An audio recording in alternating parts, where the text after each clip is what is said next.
Friends నమస్తే, happy Sunday. Pasta ఇది నేను పాస్తా తయారు చేస్తున్నాను. ఇది ఎల్లిగడ్డ, కరివేపాకు, పచ్చిమిర్చి, కారం, ములగా కారం, కొత్తిమీర, పల్లీలు, గుడ్డు, సాల్ట్. ఇది ఆవాల నూనె వేసాను నేను. ఇందులో ఆవాల నూనె వేస్తే చాలా బాగుంటుంది. పాస్తా నాకు ఇష్టం అన్నమాట. అన్నీ కట్ చేసి రెడీగా పెట్టా. పేరుకి కొద్దిగా పోపు గింజలు వేసా, కరివేపాకు. ఈ మెయిన్ ఎల్లిగడ్డ అనమాట ఇందులో. అందుకే మనం ఉల్లిగడ్డ కట్ చేసి ఎక్కువ వేస్తాం. ఇవి బాగా యాగనియాలి. నేను ప్రతి దాంట్లో ఫ్రెండ్స్ చూస్తున్నారా, ఆవు నెయ్యను ఆవాల నూనె వేస్తా. ఆవాల నూనె కూడా చాలా మంచిది. వేగాక వాటర్ తగినంత, మనకి కొద్దిగా మెత్తగా కావాలంటే ఎక్కువ వేసుకోవచ్చు, లేదంటే సాల్ట్ చాలా తక్కువ వేస్తున్నా. వాటర్ బాగా మరుగుతుంది, మరిగినప్పుడు వేసేయాలి. చాలామంది వీటిని ఉడకబెట్టి వడకట్టి చల్లార్చి చేసుకుంటారు. నేనైతే ఇలా చేస్తా. ఎలా చేసినా బాగానే ఉంటుంది పాస్తా. దీని పేరు నేనైతే ఎల్లిగడ్డ పాస్తా అని పెడతా. ఎల్లిగడ్డతో తయారు చేసిన పాస్తా.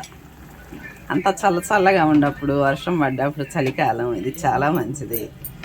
టేస్ట్ కూడా ఉంటుంది, ఆరోగ్యం కూడా.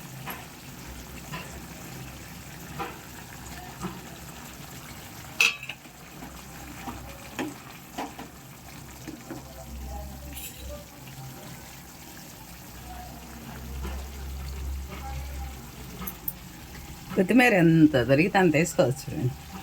అయిపోయింది, రెడీ అయింది, అందుకే కొత్తిమీర వేసాను. కలర్ ఉంటే ఆరోగ్యం ఉండదు, రుచి ఉంటే ఆరోగ్యం ఉండదు. ఆరోగ్యాన్ని చూసుకుంటే ఈ రెండు చూడకూడదు ఫ్రెండ్స్. పాస్తా అయితే రెడీ అయింది. నేను పైనుంచి పల్లీలు వేసుకుంటాను. మన ఇష్టం, వేసుకోవచ్చు, వేసుకోకపోవచ్చు. నిమ్మకాయ కూడా వేస్తే టేస్ట్ బాగుంటుంది.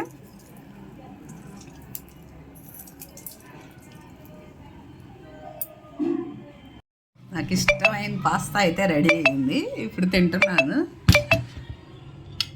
ఇది టేస్ట్ గురించి చెప్తా.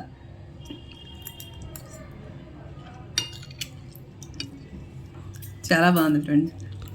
పాస్తా అంటే నాకు చాలా ఇష్టం.